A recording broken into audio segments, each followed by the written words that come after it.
Muito boa noite. Boa noite a todos, senhoras e senhores. Iniciamos, senhoras e senhores, a solenidade desta noite. A Academia Maranhense de Letras realiza nesta noite sessão solene de posse na cadeira de número 37, patroneada por Inácio Xavier de Carvalho, fundada por Ribamar Pereira e vaga com o falecimento do acadêmico Nascimento de Moraes Filho, do cronista, poeta e cineasta Joaquim Aikel, eleito em 2 de julho de 2009. Compõem a mesa desta solenidade o acadêmico Lino Raposo Moreira, presidente da Academia Maranhense de Letras, o acadêmico José Sarney, decano da Academia Maranhense de Letras, da Academia Brasileira de Letras, a acadêmica Laura Amélia Damus, segunda secretária da Academia Maranhense de Letras, neste ato representando a governadora do Estado, Rosiana Sarney. Com a palavra, senhoras e senhores, o presidente da Academia Maranhense de Letras, acadêmico Lino Raposo Moreira. Declaro aberta a sessão solene de posse de Joaquim Aikel na cadeira número 37 desta Casa. Nomeio uma comissão composta por Benedito Buzar, Salvio Dino e Milson Coutinho para trazer o empossando à mesa. Anunciar aos senhores que hoje é o aniversário de 80 anos do nosso confrade Manuel Lopes, aqui presente.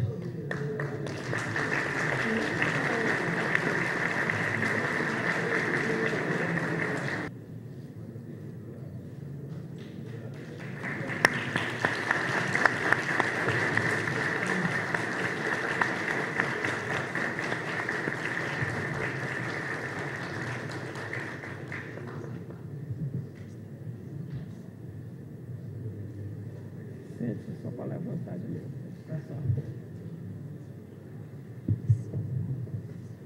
Concedo a palavra ao empossando para seu discurso de posse.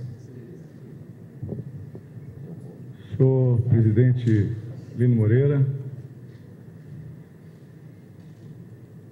meu querido presidente José Sarney, decano desta casa, meu amigo de longas datas e meu pai, nesta cerimônia de hoje, José Lozeiro, minha querida Laura Amélia, senhores acadêmicos, minhas senhoras e meus senhores. Meu nome é Joaquim, mas eu também me chamo Najib. E é o meu duplo, ou melhor, aquele de quem sou o duplo, meu pai, Najib Aikel, a quem primeiro contemplo neste salão, esperando por mim, sentado ali, bem perto dessas duas mulheres maravilhosas, minha mãe Clarice e minha filha Laila. Meu pai não se contém, e antes que eu chegue nesta tribuna, surge diante de mim e me arrebata a palavra, dedo em riste, enchendo todo o ambiente com o seu conhecido vozeirão. Só porque tu escreve uma coisinha aqui, outra ali, tu acha que é escritor, é? Tu acha que é poeta? Poeta coisa nenhuma. Tu nem bebe. Poeta é Zé Chagas, é Nauro, que metem grogue. Escritor é Jomar, que aprecia as cervejas louras e as mulheres morenas. Tu nem sabe o que é bebida, como é que tu vai saber o que é poesia, rapaz? Como é que tu pretende ser escritor e poeta? Neste recinto solene, senhoras e senhores acadêmicos, minhas senhoras e meus senhores, aquele que orgulhosamente se intitulava o caboclo do Vale do Pindaré, acostumado a comer tapiaca e mandubé, repete a repreensão, aquela uma das mais severas que ele me passou, num caso que aconteceu nos idos de 84. Se por um lado ele se mostrava satisfeito por eu estar empenhado em aprender o meu ofício da política com meus mestres colegas Bento Neves, Gervásio Santos, Celso Coutinho, Raimundo Leal, Carlos Guterres, entre outros, em meu primeiro mandato de deputado, andava aborrecido com o fato de eu preferir ficar fazendo a revista Guarnecer ao invés de tomar conta dos negócios da família. Sua fúria transbordou quando eu e Paulinho Coelho nos esquecemos mais uma vez de fechar o registro geral da água do velho depósito de cimento que Najib Aikel tinha lá pelas bandas do Desterro. Depósito inundado, cimento molhado, prejuízo contabilizado. Como todo mundo sabe, meu pai não fazia por menos em termos de emoção e muitas vezes se obrigava ao papel de ator em lances cheios de dramaticidade. Na verdade, porém, ele estaria felicíssimo neste momento, rindo em seu próprio íntimo, com o bom humor que lhe fez a fama e saboreando dentro de si o contentamento de perder a parada para o filho. Esse menino chegou mais longe do que eu podia imaginar. Para quem tinha extrema dificuldade com leitura, para quem não sossegava um só instante, pois é, não é que ele conseguiu enganar todos esses acadêmicos, gente culta e instruída?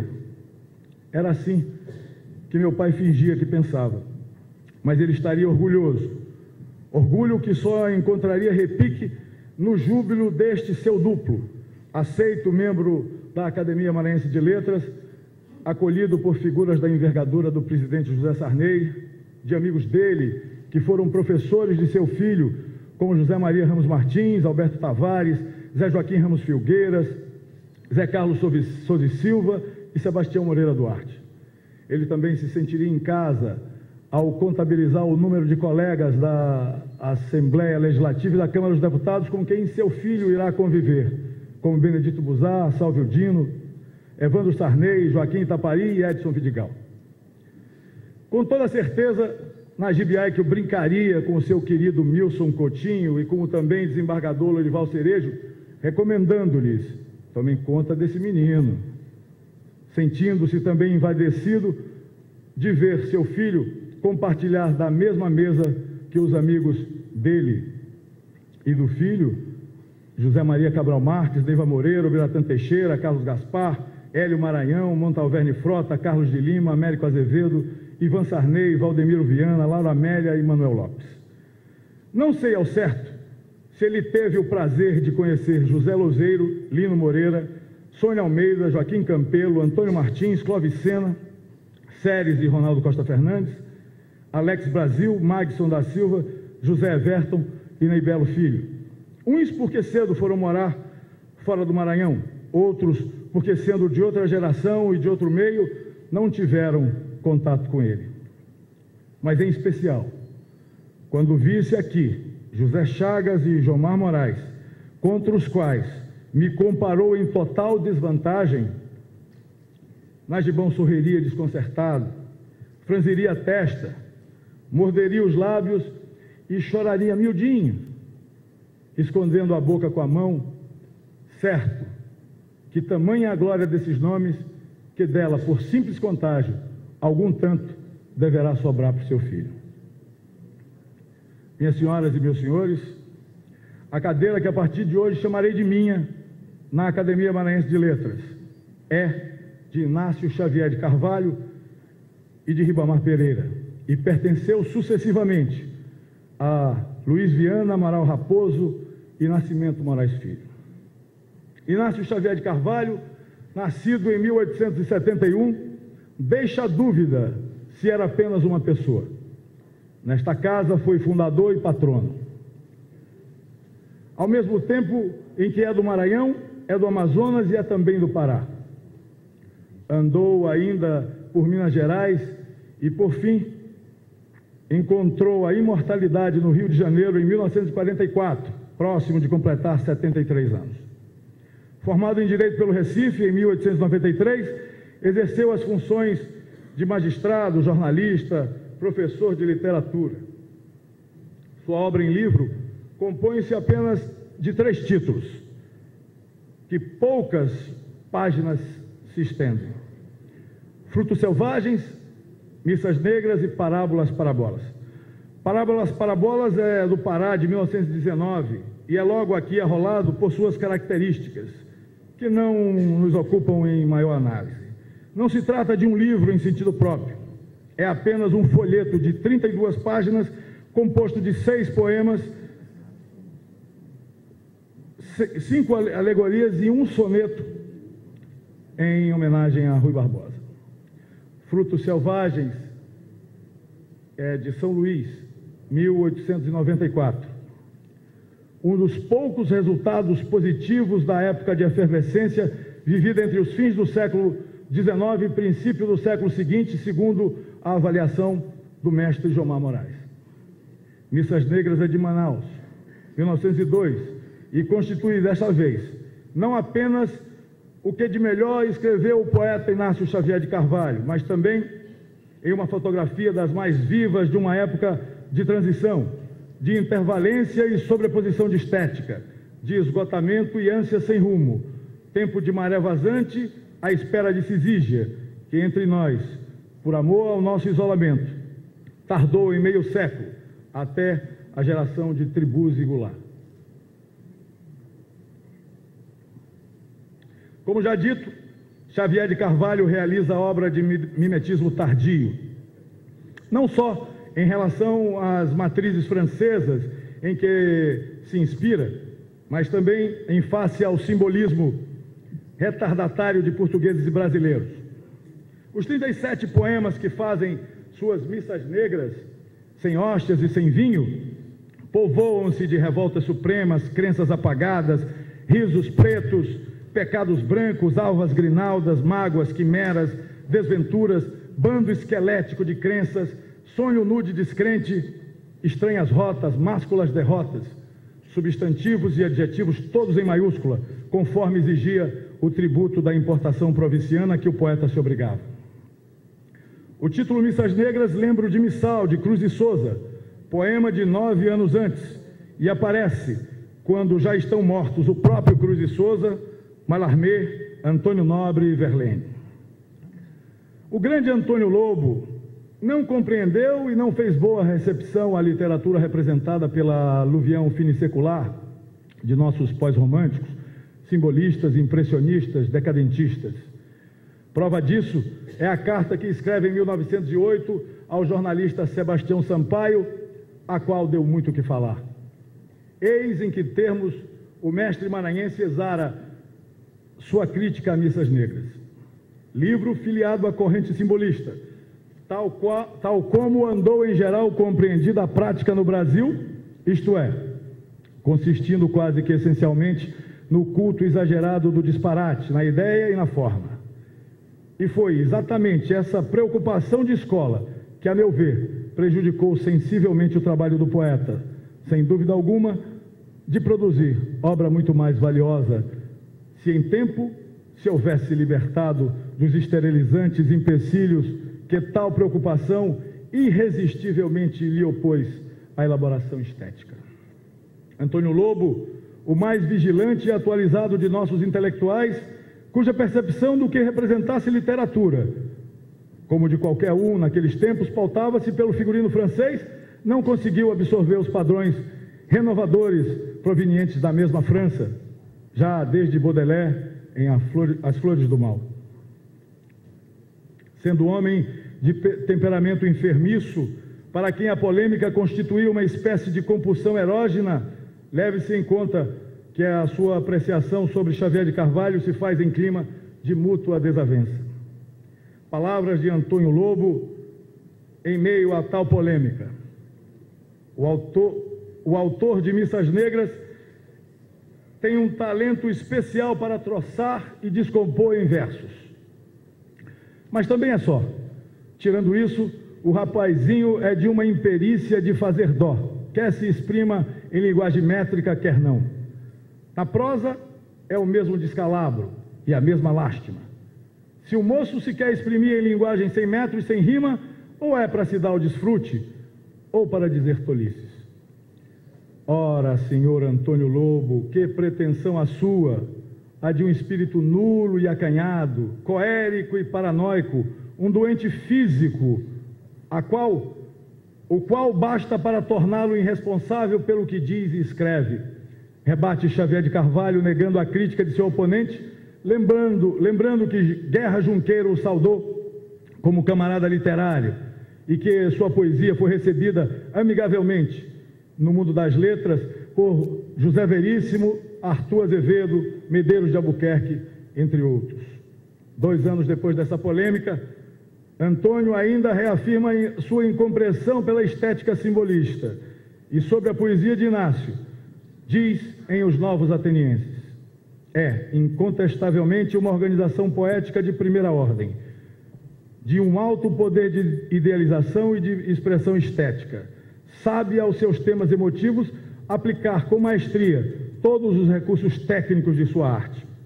A única falha que teríamos a lamentar na sua obra, se acaso aqui tentássemos exercer a crítica, seria exatamente o mal barato de tão belos requisitos artísticos no cultivo do verso simbolista, tal como andou compreendido pelos sibilinos e intraduzíveis decadentistas franceses e pelos dignos imitadores brasileiros.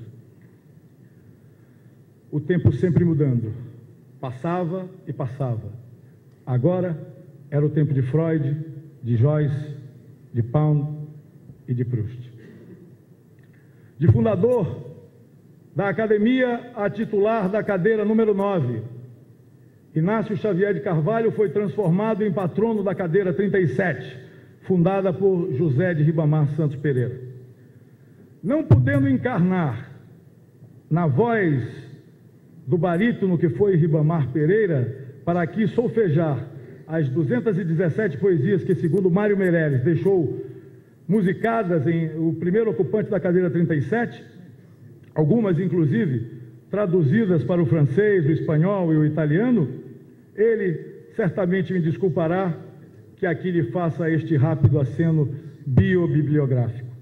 Nascido em São Luís em 17 de setembro de 1898, estudou as primeiras letras no famoso Instituto Rosa Nina. Poeta inspirado e teatrólogo, bacharel em Ciências Jurídicas e Sociais pela Faculdade de Direito do Pará, foi assistente judiciário do proletariado e primeiro promotor público da capital do Maranhão. Consultor jurídico da Caixa de Aposentadoria e Pensões e de Serviços Públicos do Estado do Piauí e do Maranhão. Representante no Maranhão da Casa dos Artistas, da Associação do Teatro Nacional e da Associação de Cronistas de Artes. Jornalista, poeta e orador, colaborou assiduamente na imprensa de São Luís e também nas de Belém, Fortaleza, Recife, Salvador, São Paulo, Manaus e Rio de Janeiro. Catedrático da Academia de Comércio do Maranhão e da Escola de Agronomia do Maranhão, foi também professor contratado da Faculdade de Direito e em vários outros estabelecimentos secundaristas de São Luís. Além de ter sido membro do Instituto Histórico e Geográfico do Maranhão. Ribamar Pereira faleceu em 23 de abril de 1959. Luiz Viana nasceu em 29 de setembro de 1889 e duas ilustres famílias de São Bento encontram-se em seu nome: Lobatos e Vianas. De rápidos apontamentos biográficos que dele colhemos, entende-se desde logo que foi excelente em tudo. Como estudante, professor, médico, jornalista, educador, homem de letras, cientista, administrador público. A esse respeito, façamos leitura das palavras de quem o conheceu e sucedeu nesta casa. Se quisermos definir com justiça e justeza a vida científica, a vida literária de Luiz Viana, fala Amaral Raposo. Cumpre-nos afirmar haver sido ele um pêndulo de ouro, oscilando sem hiatos e sem pausa, durante mais de meio século, entre a paixão absorvente do estudo e o fanatismo incessante do ensino. Quanto ao perfil humano daquele meu antecessor, nada melhor do que recolher o testemunho de quem faz, na vida acadêmica, a sequência da linhagem humana e intelectual de Luiz Viana. De tio Luiz, diz o romancista Valdemiro Viana, me fica na memória o retrato paradoxal Enquanto meu pai e seu irmão mais novo, Fernando Viana, me falava do seu extremo rigor ao ajudar meu avô da educação dos 5 irmãos na condição de primogênito, a calar os mais novos ante um simples franzir de senho, eu, que já o conheci no ocaso de sua vida, guardo dele a lembrança de um velho, doce, extremamente culto, a dar-nos bonachão qualquer explicação sobre qualquer assunto, cuja dificuldade desapareceria a aula ministrada. Iniciou suas atividades literárias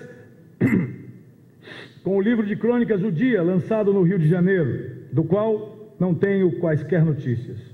Foi articulista de vários periódicos maranhenses, com destaque especial para a Pacutilha, o jornal Pacutilha, do qual chegou à sua direção.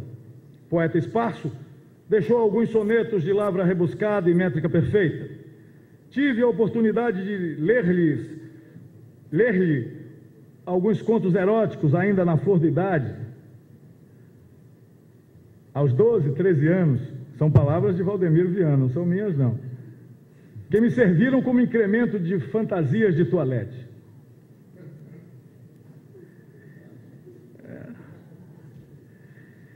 Sucedeu o Amaral Raposo, um dos últimos abencerrages que enfrentam com denodo os sarrabulheiros do idioma. Enfant terrible, garoto levado da breca, fascinado desde cedo pela grandeza do estilo Rui Barbosiano, tudo o que lhe tem saído da pena irrequieta e candente reflete e tem refletido sempre a influência do grande baiano. É o que dele afirma Fernando Viana, que lhe deu as boas-vindas à cadeira 37 nesta casa. Depõe novamente em meu auxílio o romancista Valdemiro Viana. Tenho viva na retina sua imagem. Meia altura, físico de atleta, meio barrigudo, braços finos, amareloso, olhos esbugalhados, beiçola decaída, a sibilar assobios completamente desafinados, cabeleira rareando e em perpétuo desalinho. Tinha por característica o hábito de emitir, após a ingestão usual da sua dose de conhaque, uma espécie de gorgolejo, meio esquisito, que eu identificava à distância. Eu não conheci, vocês devem tê-lo conhecido. Tocava um violão divino, mas uma execução sua geralmente gerava polêmica e descontentamento. Isso porque, perfeccionista, não admitia qualquer ruído externo quando da execução de seus solos. Dispersivo, muito pouco ficou da obra do genial poeta de Só. Somente as piadas, blagues, observações cáusticas que o notabilizaram e respostas prontas que confundiam ou desmoralizavam o inquiridor. Como, por exemplo, aquela dada a uma senhora, já um pouco além de balzaquiana, que o atormentava com insistentes elogios, coisa que o poeta não suportava, e que, a certa altura, perguntou-lhe coquete: quantos anos o senhor me dá, poeta? A resposta vem seca, rápida e um tanto ríspida: nenhum, dona, a senhora já tem muitos. Volto, por fim, a desdizer o que disse Afrânio Peixoto e o que repetiu José Sarney. A vida de um acadêmico é marcada por 2 grandes discursos, sendo que o segundo deles, ele não poderá ouvi-lo. José do Nascimento Moraes Filho marcou de tal modo sua passagem pelo cenário maranhense da segunda metade do século XX, que é difícil o imaginarmos desaparecido, sendo bom examinarmos se ele não se acha aqui camuflado, em meio a esta ilustre audiência, prestando atenção a este segundo discurso a seu respeito, conferindo palavra por palavra de seu sucessor na casa, a qual um dia ele voltou as costas para sempre. A seu modo, ele também terá sido um garoto levado da breca, podendo com isso intuir-se que venha a ser esse o timbre a afirmar-se como identidade da cadeira 37, neste cenáculo da cultura maranhense. Um aloprado não tivesse essa palavra sofrido a deformação semântica causada pela apropriação indébita de sentido que dela fez o presidente da República. Senão, com a única exceção de Graça Aranha, no famoso episódio de sua conferência da Academia Brasileira de Letras em 1924, de qual outro aloprado há notícia de rompimento com a instituição que, para não poucos, é a capa ou a carapaça com que se cobrem e se escondem à espera da passagem para os umbrais da imortalidade? Gesto supremo de coragem para o sacerdote, à moda antiga, era atirar a batina nas urtigas e abandonar as obrigações sagradas do culto. À moda antiga, o homem de Deus, voltando aos hábitos de simples cidadão, era apontado como apóstata, palavrão mais pesado que o de herege ou cismático, denúncia de infidelidade pública e permanente, defecção imperdoável, tipo especial de sacrilégio equivalente à morte em vida, o qual dificultava, quase impossibilitando, os atos e práticas de uma vida comum. Contrair matrimônio, exercer uma profissão, ser aceito em sociedade. A apostasia era um absurdo na teologia do catolicismo. A renúncia continua sendo um absurdo na metafísica das academias. Diz o regimento interno desta casa em seu artigo 46. É perpétuo o título de acadêmico. E em seu parágrafo 2º prevê que o acadêmico que renunciar terá seu nome excluído de todos os registros da academia, passando a vigorar como período de vacância aquele em que pertenceu à instituição. Fica decretada assim a pena capital para aquele que renunciar formalmente à sua cadeira da academia, medida espartana para um conclave ateniense. Para melhor análise, observe-se que estamos distinguindo e separando os atos do fato, a renúncia e a causa da renúncia. A renúncia aqui foi uma demonstração livre, consciente e voluntária de estoicismo suicida, mas certamente foi a pena de prisão perpétua que Nascimento Moraes Filho aplicou contra sua própria pessoa. Pena em que, a seu modo de agir e de pensar, lhe garantia a sua própria liberdade. Essa sim, a causa remota de sua drástica decisão de afastar-se da academia. Ele disse em um de seus livros, Esfinge do Azul: liberdade foi o que a natureza programou para meu ser, a ordem que obedece às minhas células. E mais adiante, limpei com o povo a minha consciência, com o povo tonifiquei o meu ser. Agora canto: liberdade, liberdade, liberdade.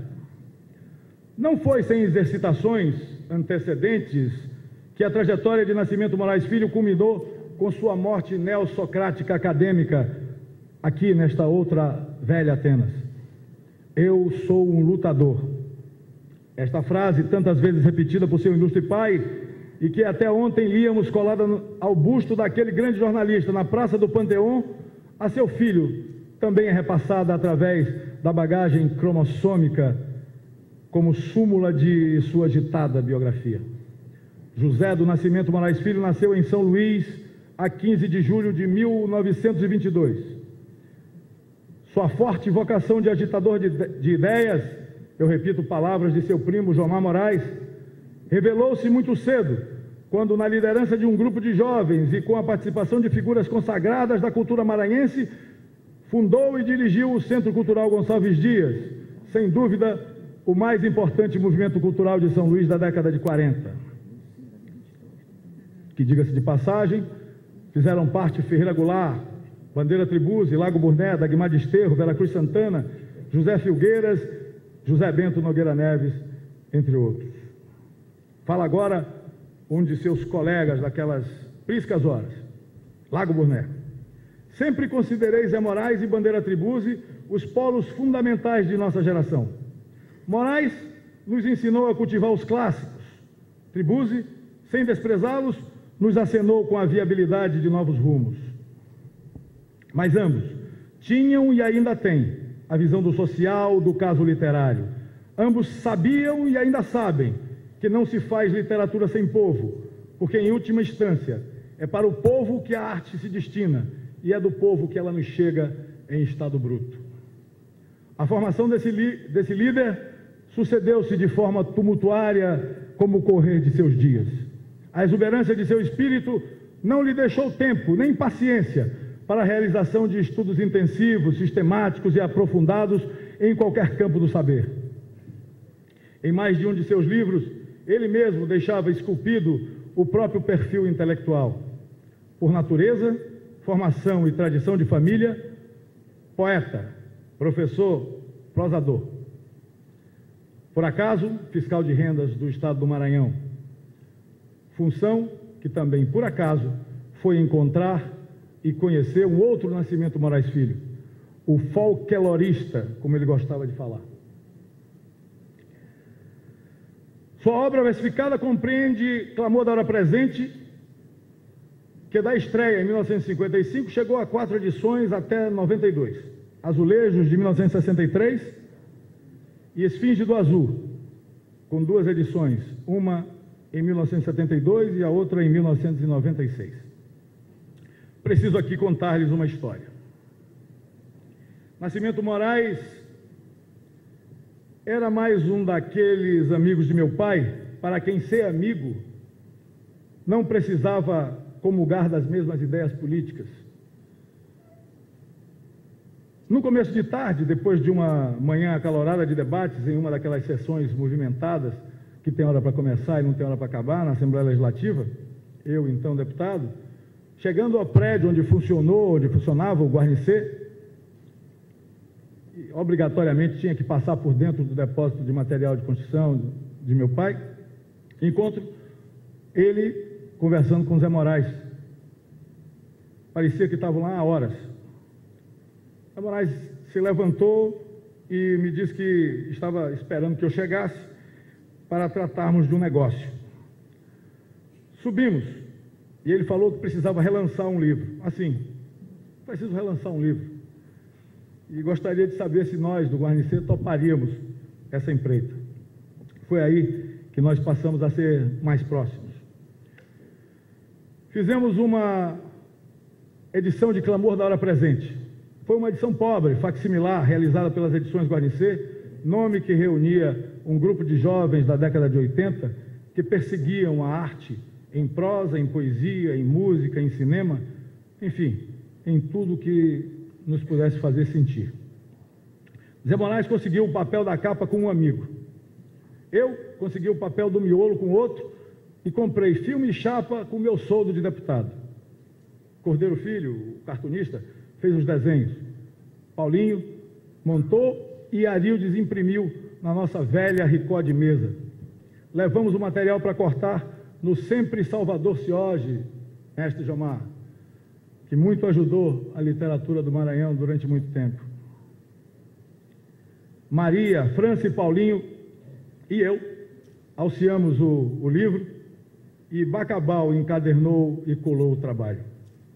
Isso feito, voltamos ao Cioge para refilar o livrinho. E assim, em tempo recorde, Zé Moraes teve mais 1000 exemplares de Clamor da Hora Presente, espécie de revólver que ele usava em defesa da ecologia e de sua amada São Luís. Sua poesia é tributária de intenções que suplantam a realização poética, tais como a retórica do libelo político e a denúncia engajada. Sabe-se o quanto é difícil escapar a esse ardil, mas também é sabido que a poesia comprometida, particularmente a poesia de partido, exige uma sobrecarga inventiva alcançada apenas por raros poetas de alto nível, como Castro Alves, Mayakovsky, Neruda, Goulart. Pois não basta a emoção. É necessário que a emoção seja recolhida em silêncio. Lembra-nos há quase 2 séculos o crítico inglês. Ouçamos, a propósito, uma voz que veio de longe, na qual palavras de entusiasmo e estímulo entremeiam-se a preocupação sincera, sempre respeitosa e amigável, sobre os versos de meu antecessor. Acabo de receber o seu livro Clamor da Hora Presente e muito agradeço ao amigo. escreve-lhe carta da Bélgica em 1955, Gaston-Henri Offray. Li os seus poemas com muito prazer, porque eu sou o poeta da vanguarda, que não fica indiferente ao andar das castas laboriosas do mundo.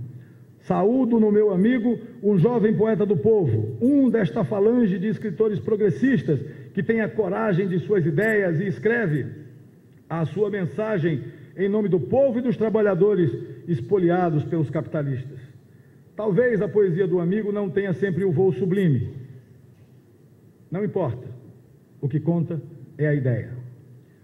Sua preocupação com a oralidade, com o auscultar do coração de sua gente e com ele sintonizar-se, o levou à cultura popular. São de sua lavra neste campo. Pé de Conversa, de 57, O que é, de 72, e Cancioneiro Geral do Maranhão, volume 1, de 76. Sua atividade multifária o fez pesquisador muito a seu modo, sem maiores desvelos metódicos e com a indisciplina própria de seu temperamento. Por seu esforço em procura de papéis velhos do passado, em 1986, fez reeditar os livros A Metafísica da Contabilidade Comercial, de Estevão Rafael de Carvalho, e o jornal O Bem TV, indispensável para quem se dedique a rastrear a história da balaiada. O Maranhão e mesmo o Brasil lhe ficarão para sempre devedores por ele haver ressuscitado o nome de Maria Firmina dos Reis, provendo-lhe a edição facsimilar do romance Úrsula e fragmentos de outros escritos da notável escritura maranhense. Mas a sua obra maior ainda estava por vir. Quem, tendo vivido no Maranhão na década de 80, desconhece o movimento insistente, resistente, renitente que foi o Comitê de Defesa da Ilha de São Luís?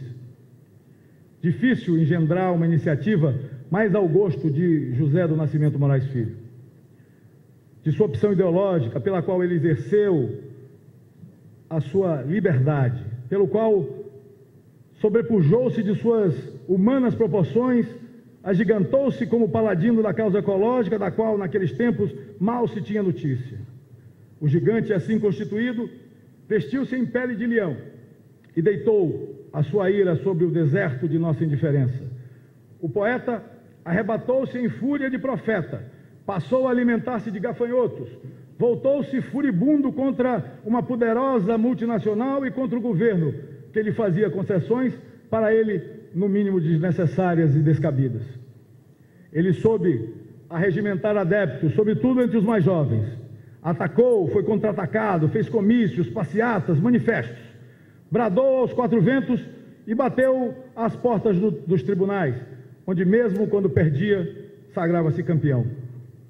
Não importa se quase 3 décadas depois parece demasiadas ou infundadas as suas investidas, se a indústria pesada a que ele pesadamente acusava tem ganho até prêmios internacionais por seu cuidado no manejo ambiental em São Luís. Perguntemos, como seriam as coisas se tão veemente não houvesse sido o seu protesto? Chuvas de ácido sulfúrico ainda não caíram sobre a velha Upaon-Açu, graças a Deus.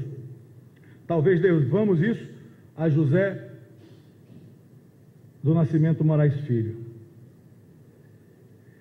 Talvez, se ele não cristalizasse seu brado no tempo e no espaço, levado em eco pela viração que sopra nesta ilha sobre nossas cabeças e nossas consciências, advertindo-nos que também no plano ecológico o preço da liberdade é a eterna vigilância, talvez essa realidade fosse outra. Grande Zé Moraes, que responsabilidade a minha, refazer os laços que rompeste com essa casa, casa da família Moraes, de teu pai, de teu irmão, de teu primo. Que responsabilidade faraônica para este pequeno talimbã, para este pequeno aprendiz. Reunir-te mais uma vez aos teus pares, que tanto ganharam com teu convívio. Reaviver e reviver os teus ideais de liberdade, manter acalmada e acolhida a causa pela qual tanto te empenhaste. De onde estiveres, assiste-me.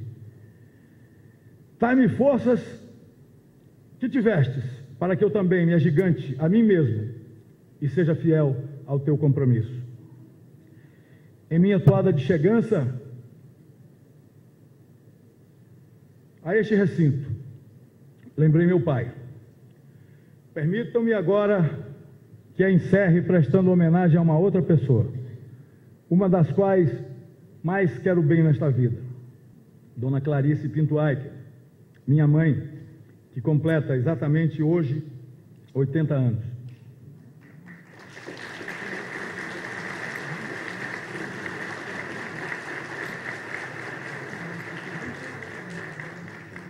Essa é a razão de eu haver escolhido esta data para oficialmente ingressar neste templo sagrado. A cerimônia desta noite, mãe, é o presente que um filho deposita jubilosamente nas mãos de sua mãe, porque a ela pertence todo, inteiro. Mãe, meu presente para ti nesse teu aniversário é a honra e o reconhecimento de homens e mulheres da Academia Maranhense de Letras. A honra e o reconhecimento que demonstraram pelo teu Jotinha, por eventuais méritos seus. Méritos, se os tenho, devo-os ao Deus que me ensinaste a honrar e respeitar, depois dele, a ti, mais que a ninguém, pois tudo que sou, tudo que alcancei nessa vida, eu devo a ti. Ao que me ensinaste, ao que me possibilitaste aprender, as cortinas e portas que abriste para que eu pudesse ir sem jamais me distanciar do teu carinho e do teu amor. Que presente poderia dar para alguém que fez tudo por mim? Que além de me fazer por amor de um homem, me criou quase que à sua imagem e semelhança. Eu cresci, sou grande, mas todo esse meu tamanho é pequeno para conter o amor e a gratidão que tenho por ti, pois de nada adiantaria as oportunidades que meu pai me proporcionou se não tivesse junto com elas a tua doçura e a tua bondade. Poderia continuar aqui falando a noite toda, as mesmas 1001 noites em que lias para mim antes de eu dormir. Se mais não falo, é porque a emoção não me deixa. É porque emoções oceânicas não cabem no estreito estuário da palavra. Mas eu não posso deixar de ler esse último parágrafo. Mesmo incorrendo em blasfêmia, tenho certeza que o bom e misericordioso Deus irá me perdoar por isso. A ti, toda a honra e toda a glória, agora e para sempre.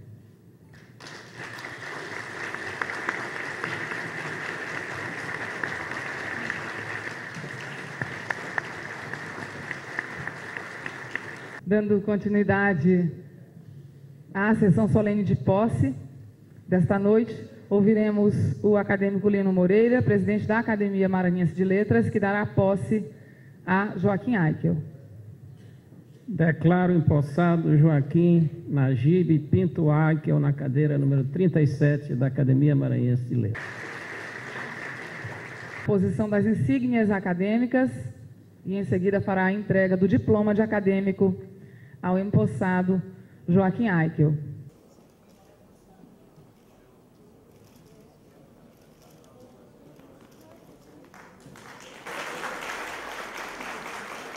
Portanto, a posição das insígnias acadêmicas e também a entrega do diploma de acadêmico ao empossado desta noite, acadêmico Joaquim Aicker. E nos meus sentimentos, graças ao presidente Lino Moreira, além de recepcionar Joaquim Aicker, aproveito emocionado que estou para estas recordações, que nada tem a ver com a recepção que farei ao caro amigo Aicker, com a ajuda do respeitado crítico e ensaísta Sebastião Moreira. páginas boladas, né? Moreira Duarte, que, por estar praticamente sem enxergar, graças aos efeitos do diabetes, aceitou ler o meu discurso, o qual acabei de dizer, com certa dificuldade, que está escrito no corpo 26, Arial Black. Com a palavra, portanto, meu caro amigo Sebastião Moreira, a quem antecipadamente agradeço.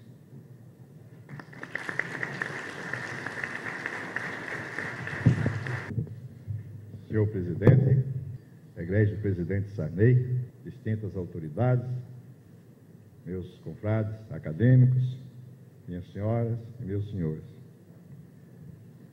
Para mim, é extremamente prazeroso estar aqui nesta noite para falar de um dos mais expressivos expoentes da nova geração de intelectuais de nossa terra, Joaquim Elias Najib Pinto Aikel, agora membro desta academia. Conheci Joaquim Aikel na lide das letras e da cultura na época do Guarnicê, mas foi Ivan Sarney quem nos aproximou ainda mais através de nossa paixão comum, o cinema. Queríamos implantar em São Luís um polo de cinema e, reunidos numa dessas noites agradáveis na casa de um amigo, lançamos a ideia que não vingou. Mas, sendo ele um transformador de sonhos em realidade, jamais tirou de mira a intenção de criar um polo de cinema nessa nossa querida cidade. Eu vinha de maravilhosas experiências no cinema.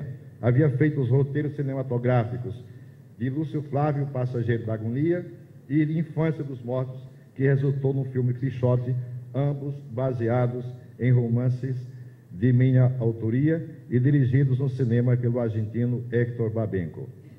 Ivan já havia feito repetidas experiências com o saudoso Super 8 e Aikel era apenas um cinéfilo de primeira linha. Já vira quase todos os filmes exibidos no país. Nosso novo confrade é o primeiro filho de Clarice e Najib Aikel e nasceu no dia 13 de dezembro de 1959. Sonhador, romântico, aventureiro, apaixonado, uma época que deu seus frutos no que viria a se constituir nas maravilhosas gerações dos anos 60, 70, 80, com sua rebeldia, seu culto à juventude, sua opção pela imagem. Foi quando a televisão recém-chegada nessa capital tomou de assalto os lares e as noites dos lodovicenses. Aikel é, em sentido próprio, o primeiro daquela geração a renovar as forças criativas desta instituição. O novo acadêmico estudou nos colégios Pituxinha, Batista e Dom Bosco. Formou-se em Direito pela Universidade Federal do Maranhão. Seu primeiro livro, escrito em 1975 e 76, só foi lançado em 1980. Intitula-se Confissões de uma Caneta, contos premiados no concurso Cidade de São Luís. Em 1981, lançou O Quinto Cavalheiro, Poemas. Em 1982, premiado no concurso SECMA, Ciós de Civilização Brasileira, lançou o livro de contos Garrafa de Ilusões. Também em 82, Joaquim Aikel e Celso Borges, coadjuvados por Roberto Quenar, Ivan Sarney, Ronaldo Braga e pelo irmão caçula de Joaquim, Najibinho, produziram e apresentaram o programa Em Tempo de Guarnicê, levado ao ar todas as terças-feiras pela então Jovem Mirante FM. Foi um programa pioneiro e de sucesso que falava de literatura, arte, cultura e tocava a música feita com muita competência no Maranhão. Esse programa de rádio foi o embrião do que viria a ser, logo em seguida, a mais importante revista cultural maranhense daquele tempo. Manuscritos, seu segundo livro de poemas, quarto até então, foi lançado em 1983, quando também ele começou a editar a revista Guarnicê, que foi publicada até 1986. Gostaria de ler para vocês 4 dos poemas feitos por Joaquim nessa época, textos que para alguns são, na verdade, mini-contos e que acredito estar entre os melhores, não só entre os de sua lavra, mas de seu tempo. Carrara. Quando se tira mais do que se põe, o poema vira escultura. Ser menino, arriar o calção e mijar o mundo. Padre Nosso. No lugar onde nasci, o padre, 3 horinhas, saía pela sacristia e cruzava a Praça Cucino Rabelo, nome do avô do ex-prefeito. Toalha branca no pescoço, saboneteira na mão, quixotesco, ia banhar-se na casa da viúva Cibá, dona da padaria. 6 horas, já banhado e paramentado, rezava a missa. Em nome do Pai, do Filho e do Espírito Santo, amante. Ambulante. Maria Rita armava a barraca na mureta da Praça Benedito Leite e vendia 2 tão de pernas grossas, 2 coxas macias, ancas graciosas e luzidias, como as da égua Esmeralda, caso de amor de seu Dico. Cintura de umbigo rufado, culpa da parteira Dona Maria José do Parto, peitos ainda durinhos, mas já querendo murchar de tanto freguês apalpar. Pescoço de bailarina, cabelos de espanhola, olhos de moça virgem e andar de brincar ganzola. Maria Rita armava a barraca e vendia. Em 1984, Joaquim e seus comparsas lançaram a antologia poética Guarnicê. Em 1985, a antologia erótica Guarnicê. Em 86, o livro de contos Clara Cor-de-Rosa. Depois de uma pausa editorial, em 89, ele reúne poemas em saltério de 3 cordas, juntamente com Rossini, Correia e Pedro Braga. Mas foi só em 1990, segundo o próprio Aikel, que amadureceu o seu primeiro livro. Segundo suas palavras, os outros haviam sido apenas ensaios do que viria. Coletânea de contos lançada pela editora Global, A Ponte foi bem recebida por Arthur da Távola e Nelson Werneck Sodré, a quem presenteei um exemplar do livro de Joaquim. Nelson reconheceu nele o talento inato dos bons contadores de história, como disse em carta endereçada a Joaquim. Arthur, que seria seu colega na Assembleia Nacional Constituinte, em 1987, coube prefaciar A Ponte. Lá ele diz: Joaquim Aikel é um facundo, na vida como na literatura. Raros escritores são na arte o que na vida são. E sua facúndia existencial estica-se para a literatura. É um celery, um devorador. A mistura de velho árabe sábio com um garoto levado que lhe marca a tipologia e o temperamento aparece nos contos. Sua literatura imita-lhe a vida, e sua vida, que alívio, é venturosa. Sim, enfim, senhores, eis que surgiu alguém naturalmente feliz, que do fundo da alegria de viver é capaz de encontrar atrás de cidade o espanto, a parada sensível. E assim como se atira a viver sem tréguas, lamúrias ou timidez, vai criando e devorando vivências e personagens com apetite invejável. No pós-fácil de A Ponte, Rossini Correia mostra mais uma vez o Joaquim, inventor de realidades tão verossímeis que são capazes de enganar até os mais argutos. Quanto a mim, diz Rossini, viciado em literatura, a ponto de já haver sofrido a acusação de gostar mais dos livros do que dos homens, nem sempre descobriu o caminho da fonte, quiçá por amor a muitos deles, chegando a ser logrado pelo autor de A Ponte. Acontece que leram um conto sobre a coluna Prestes, narrado por um certo Tério Tino, testemunha ocular daquela aventura.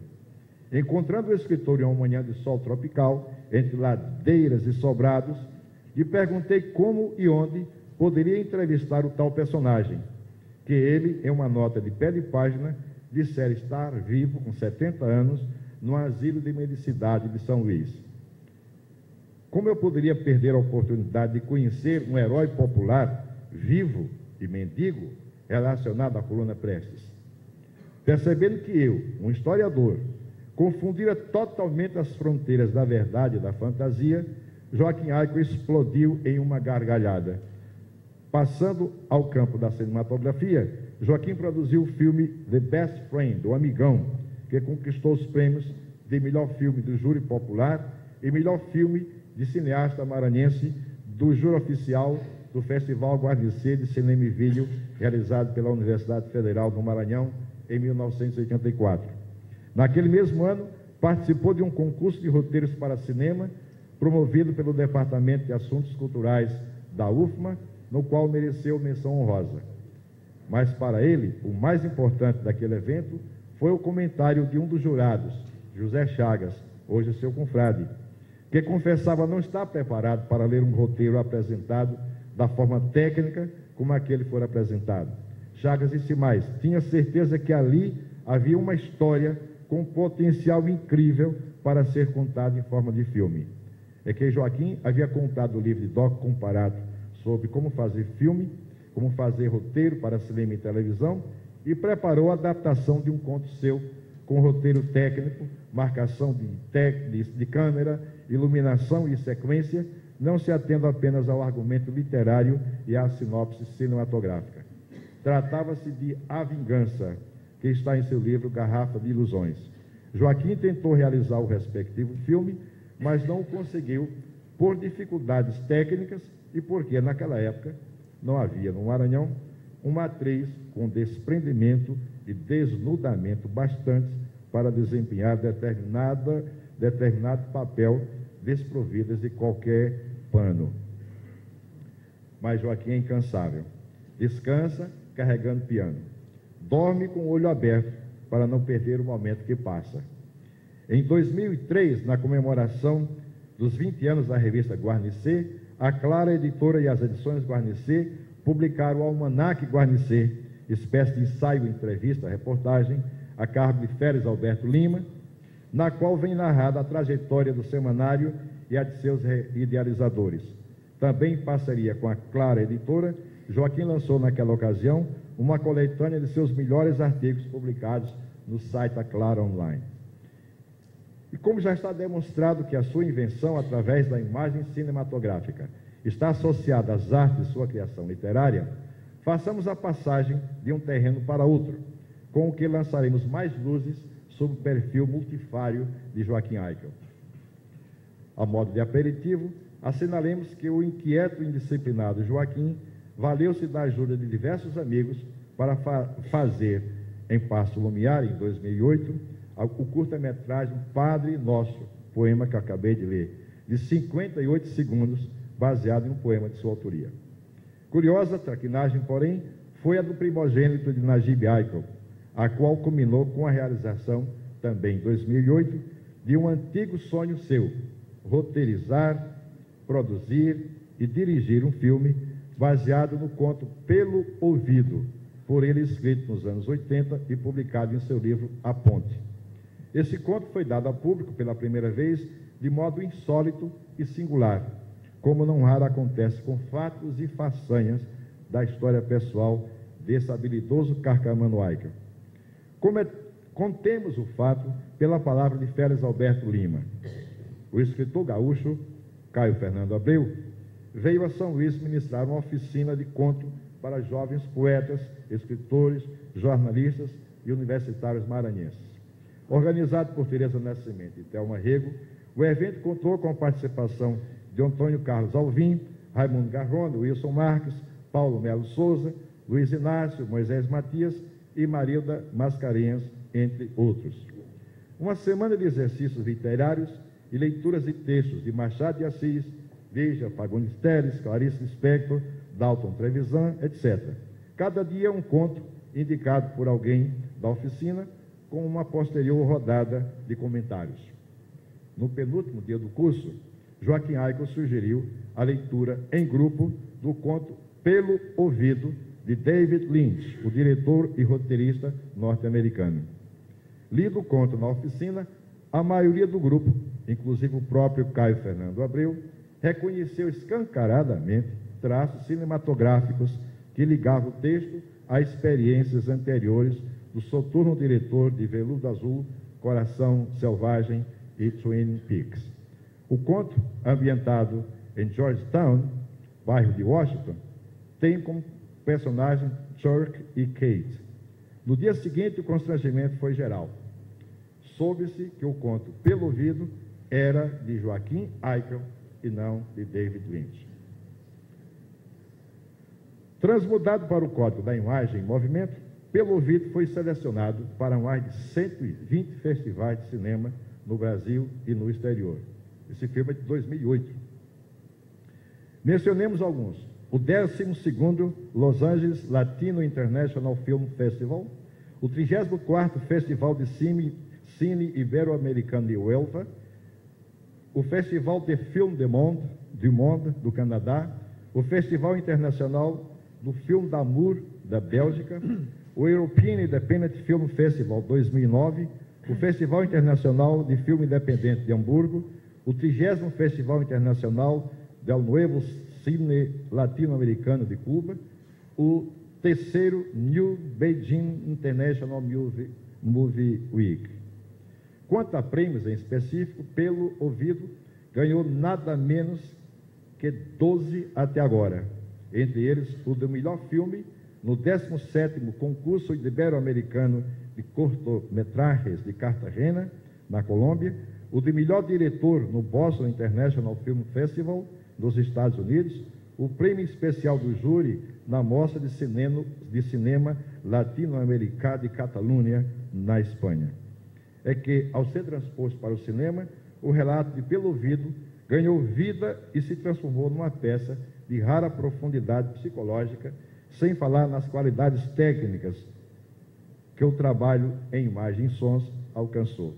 Se Joaquim quisesse fazer um longa-metragem, era só estender um pouco a magnífica atuação do talentoso casal de atores Elcir Souza e Amanda Acosta. Bastaria aliviar a mão pesada e crítica do contista roteirista e deixar no corpo do filme o que acabou por figurar apenas no making-of constante do respectivo DVD. Nesse trabalho de Eichel, o que surpreende é a sutileza com que ele trabalha a relação da jovem executiva de vendas, saudável e bonita, com o marido escultor e poeta, cego, surdo e mudo, que lhe tem amor intenso e é correspondido. Mas para que a relação seja perfeita, ela tem que escutar as cantadas que outro obstinado admirador lhe passa, de que ela gosta e a que dá corda, sem jamais se encontrar com ele. Em certo momento, estando na cama, esculpida pelas mãos suaves e sequiosas do marido, ela telefona para o admirador e se relaciona com seu parceiro real, ouvindo as palavras do amante virtual como se fossem as do amado presente. O movimento é tocante, a invenção extraordinária. Numa história de amor que nada parecia haver de inovador, Joaquim Eichel consegue dar a volta por cima, descobrindo um caminho novo, admiravelmente inusitado. A fala do amante invisível orienta a mulher para melhor relacionar-se com o marido em sua sepultura viva de eterno silêncio. É simplesmente genial. Posso dizer que Joaquim Eichel é artista dotado de grande capacidade de avaliação de sentimentos humanos. E eu aqui estou para recebê-lo também como ficcionista, como senhor inventor de histórias, de estilo enxuto, de linguagem cuidadosa e esmerada. Mas não para nisso a ansiedade inventiva do guerrilheiro palestino que a partir de agora arma sua tenda no oásis do nosso convívio. Joaquim tem projetos literários engatilhados. Lançará até o final de novembro deste ano o livro Dito e Feito, seleção das crônicas que tem publicado aos domingos no jornal Estado do Maranhão nos últimos 15 anos. Para 1910, quando completará 30 anos do lançamento de seu primeiro livro, Joaquim pretende nos presentear com uma obra incomum. Chamar-se-á Múltiplo de 4 e reunirá o melhor de sua produção. Serão contos, poemas, crônicas, roteiros de cinema, discursos proferidos na Assembleia Legislativa do Maranhão, entrevistas, fotografias. Em 2011, preparemos-nos para a leitura de alguns de seus discursos políticos em A Palavra Quando Acesa. O título é uma homenagem ao poeta José Chagas, de quem o tomou emprestado. Para 2012, antes de o mundo acabar, teremos o que, segundo o próprio autor, será a sua obra definitiva, e na qual Joaquim Haeckel falará de sua paixão maior, o cinema. Refiro-me a 365 filmes, para não precisar de psicanálise, que Joaquim começou a escrever há mais de 10 anos, reunindo comentários de películas a que assistiu. Não será simplesmente uma lista dos melhores filmes, segundo a opinião do autor, mas sua apreciação quanto a filmes que o ajudaram a formar seu cabedal de instrução e cultura e ainda serviram para que ele consolidasse seu código moral e, sobretudo, para que não precisasse recorrer a qualquer dos seguidores de Freud, Jung ou Lacan. Joaquim costuma dizer que se sente uma espécie de filho de Alexandre Dumas, pois se identifica profundamente com as personagens, as histórias e os sentimentos de honra e lealdade emanados do universo literário do grande folhetinista francês. Perguntado certa vez qual o seu livro de cabeceira, Joaquim respondeu que eram 2 livros que falavam de príncipes. E pela ascendência árabe do entrevistado, o entrevistador imaginou que um desses livros deveria ser As Mil e Uma Noites. Mas Joaquim respondeu que os 2 títulos eram O Príncipe e O Pequeno Príncipe.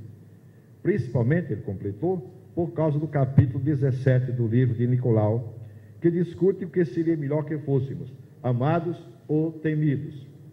E por aquela conhecida frase do livro de Antoine, que nos faz lembrar para sempre que somos eternamente responsáveis por quem cativamos. Cabe ainda registrar aqui que o novo confrade da cadeira número 37 é desportista, embora não pareça, e grande incentivador dos esportes como forma de inserção social. Ele foi vice-presidente da Confederação Brasileira de Tênis e da Associação Desportiva Mirante, além de ter conquistado pessoalmente diversos títulos em modalidades como tênis, vôlei e basquete.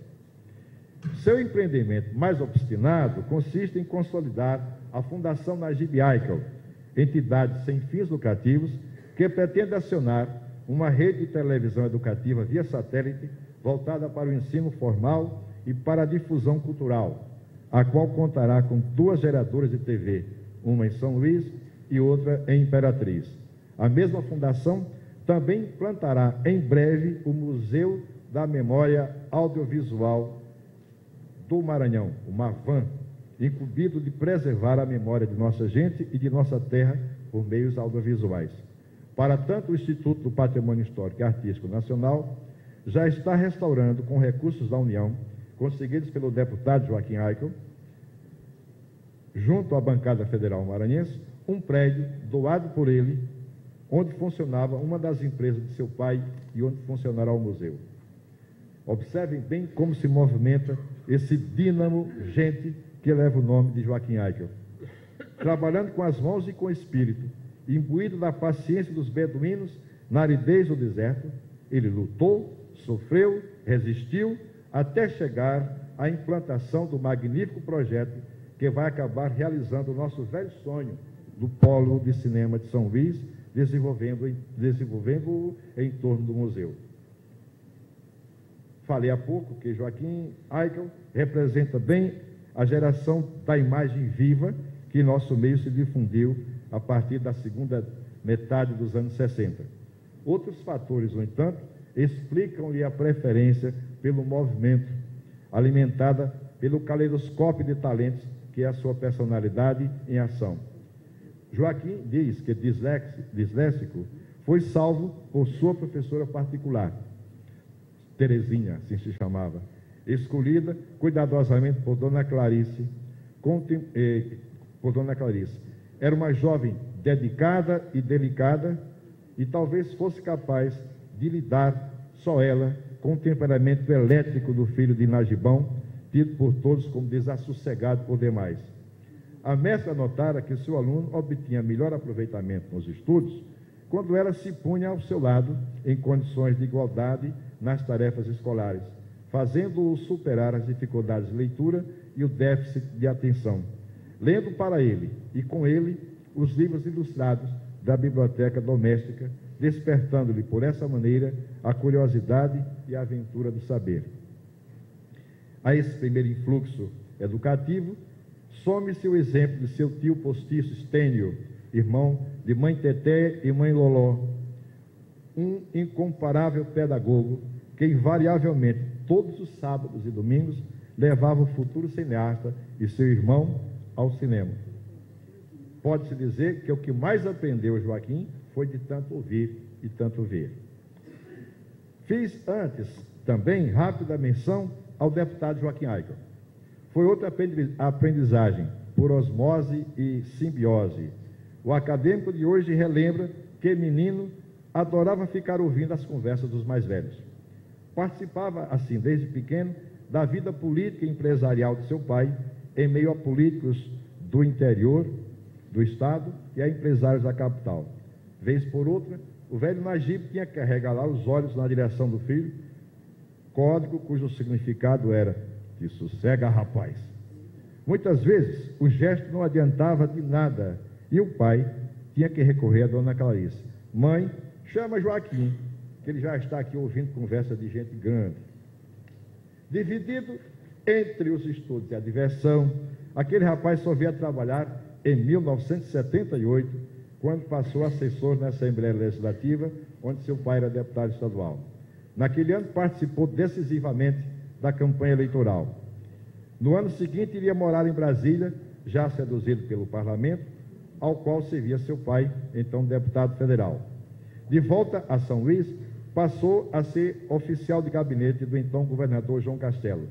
Recebia os políticos com atenção e cortesia, tratava todos com simpatia e deferência, mas, certo dia, cansado de apenas abrir portas, pediu para trabalhar com o chefe da Casa Civil, José Burné, político experiente de quem se tornou aprendiz. Assim foi e foi. Joaquim procurou aprender com os melhores. Primeiro, que todo seu pai, que não conseguiu transferir-lhe o jeito caboclo de ser, mas que, pelo contágio e pelo exemplo, lhe entregou algumas das principais ferramentas da vida: lealdade, honradez, coerência, simplicidade, e alguns dos seus maiores defeitos: ansiedade e desassossego. Com seu tio Zé Antônio, exemplo de que do que o prefeito deveria fazer e do que o deputado jamais, de como o deputado jamais poderia agir. Com Clodomir Millet, um lorde discreto e culto. Com José Burné, quase cego dos olhos, mas com privilegiadíssima visão política. Com Ivar Saldanha, um pragmático convicto. Com Pedro Neiva de Santana e Haroldo Tavares, tio e pai de sua namorada de então. O primeiro, senhor de uma elegância e de uma ironia tão bem engomada quanto seus ternos de linho tropical. O outro, um gênio planejador, magnífico sonhador. Com Nunes Freire, a rudeza doce e honesta. Com Castelo, presença e energia. Com Alexandre Costa, leal tenacidade. Com Lobão, conciliador, diplomático e fora de série. Com José Sarney, a quem sempre cuidou de observar e analisar milimetricamente, na tentativa de aprender com ele o que fosse política ou com política se relacionasse. Tudo o que nela se deveria fazer e principalmente deixar de fazer. Apoiado na popularidade que o pai deputado esbanjava por todo o Maranhão, Joaquim Aicker elegeu-se para a Assembleia Legislativa Estadual em 1982, o mais jovem de todo o Brasil naquela legislatura. Eleito em seguida deputado federal constituinte em 1986, foi relator da Comissão de Direitos e Garantias Individuais, responsável, entre outros encargos, pela apreciação do projeto que visava instituir a pena de morte no Brasil. Seu parecer, vencedor, posicionava-se contrário ao projeto do notório deputado Amaral Neto. Foi em uma audiência pública naquela comissão que nos encontramos. Joaquim tinha apenas 27 anos e já convivia com Ulisses Guimarães, Afonso Arinos, Roberto Campos, Florestan Fernandes, Nelson Jubim, José Serra, Delfim Neto, Arthur da Távola, Fernando Henrique Cardoso e Luiz Inácio Lula da Silva, para citar alguns nomes. Acrescentemos como detalhe o instrumento inovador de que Joaquim lançou mão para convencer os seus pares quanto à inconveniência da pena de morte na legislação brasileira. Consciente de viver em tempos nos quais a imagem vale por 1000 palavras, ele fez uma edição resumida do filme O Caso dos Irmãos Naves, famoso erro judicial de Minas Gerais, e apresentou à comissão que votaria o tal indesejado projeto. Esperou o resultado. Sua tese prevaleceu sem maiores percalços.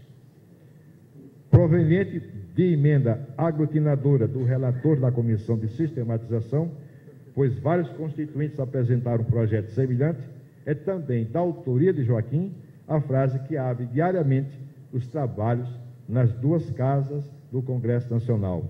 Sua proteção de Deus e em nome do povo brasileiro, declaro aberta esta sessão. Por indicação de Ulisses Guimarães, o congressista maranhense representou a Câmara dos Deputados no Congresso Americano de Jovens Líderes Mundiais em 1987, juntamente com Aécio Neves, Henrique Eduardo Alves e César Carlos Neto, e em viagem diplomática à China em 1988. Ao fim desse mandato, não se candidatou a nenhum cargo eletivo, mas foi convidado pelo então governador Edson Lobão para secretariá-lo na pasta de assuntos políticos, a mesma em que, mais de uma década antes, que falecera no dia 7 de setembro de 1993, como presidente da Assembleia Legislativa do Maranhão. Joaquim é detentor da Medalha Manuel Beckmann da Assembleia Legislativa do Maranhão, da Medalha do Mérito Timbira do Governo do Estado do Maranhão e da Medalha Barão de Mauá do Ministério dos Transportes.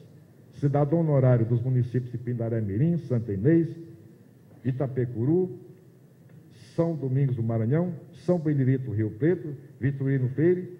Seu currículo também se enriquece com a cadeira número 9 da Academia Imperatrizense de Letras, para a qual foi eleito em 2006, tendo como patrono o eminente Tucídides Barbosa e fundador e único ocupante até então, o professor, escritor e humanista Vitor Milense.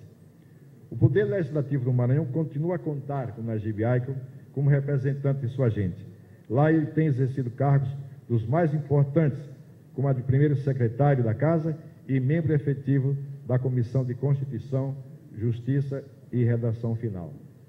Em 2008, apresentou e fez aprovar na Assembleia Legislativa um projeto de resolução que institui no Maranhão, a exemplo do que há em outros estados, um prêmio de incentivo ao cinema.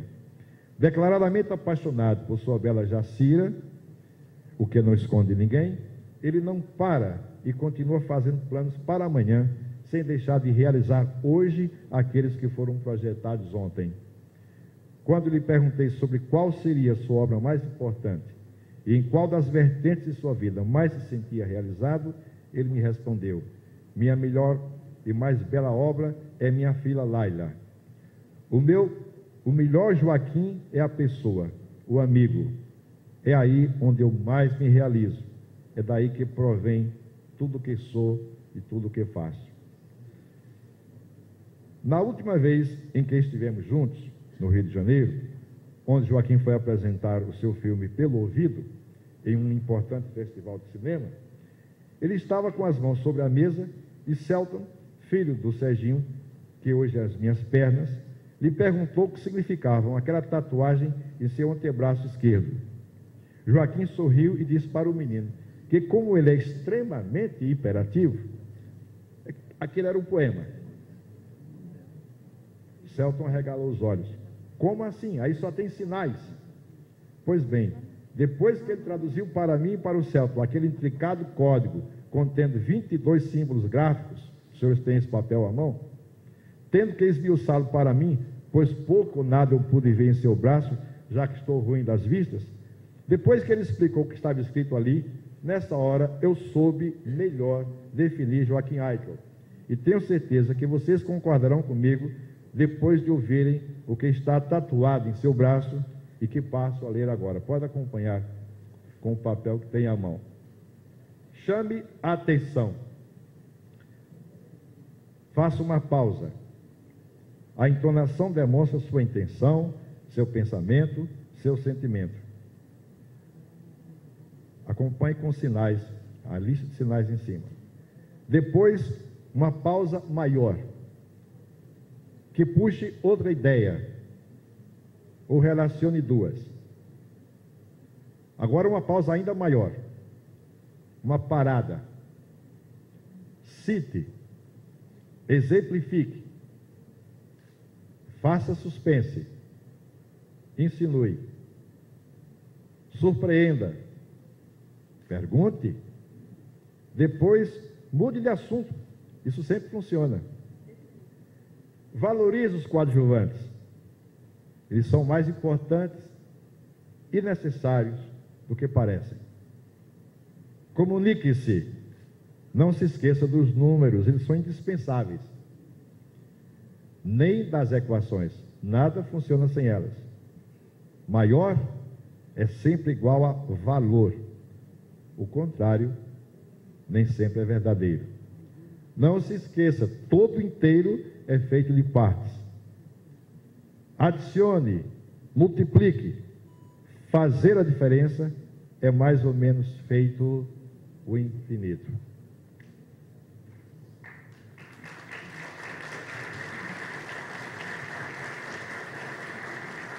Esse é verdadeiramente o Joaquim Aikel, a quem hoje recebemos como membro dessa casa, e a quem, para tomar posse do que ele pertence por todos os méritos, aplicamos o maior castigo. Nunca antes nem depois na história desse país nós o vimos ou veremos calado e quieto por tanto tempo e sem o celular ao ouvido. E eu, que por falar muito sou o causador disso, proclamo, depois de tudo, o mais novo herói da nossa comunidade. Ouviremos, neste momento, senhoras e senhores, a leitura do termo de posse pela acadêmica Laura Amélia Damus. Termo de posse do acadêmico Joaquim Elias Najib Pinto Aikel. Aos 2 dias do mês de outubro do ano de 2009, às 20 horas, no Salão Nobre da Academia Maranhense de Letras, perante o presidente da entidade, acadêmico Lino Raposo Moreira, acadêmicos, autoridades e demais convidados, o intelectual Joaquim Elias Najib Pinto Aikel, eleito em 2 de julho de 2009 para o quadro de membro efetivo da instituição, tomou posse em sessão solene na cadeira de número 37, patroneada por Inácio Xavier de Carvalho, fundada por Ribamar Pereira e vaga com o falecimento de Nascimento Moraes Filho. Na forma regimental, o novo acadêmico proferiu seu discurso de posse, havendo recebido do presidente o colar com a insígnia da academia e o diploma de acadêmico, após o que, ainda na forma regimental, foi saudado pelo acadêmico José Lozeiro, que lhe exaltou as qualidades de jornalista, cronista, contista e cineasta, em discurso lido pelo acadêmico Sebastião Moreira Duarte. Para constar, lavrou-se o presente termo de posse, que vai assinado pelo presidente da Academia, Lino Raposo Moreira, pelo empossado Joaquim Elias Najib Pinto Aikel e pela segunda secretária, Laura Amélia Damus. São Luís, 2 de outubro de 2009.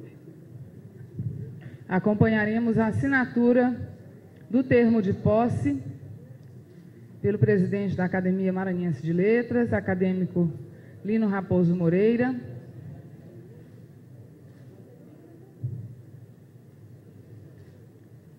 Em seguida, assina o empossado acadêmico Joaquim Aikel.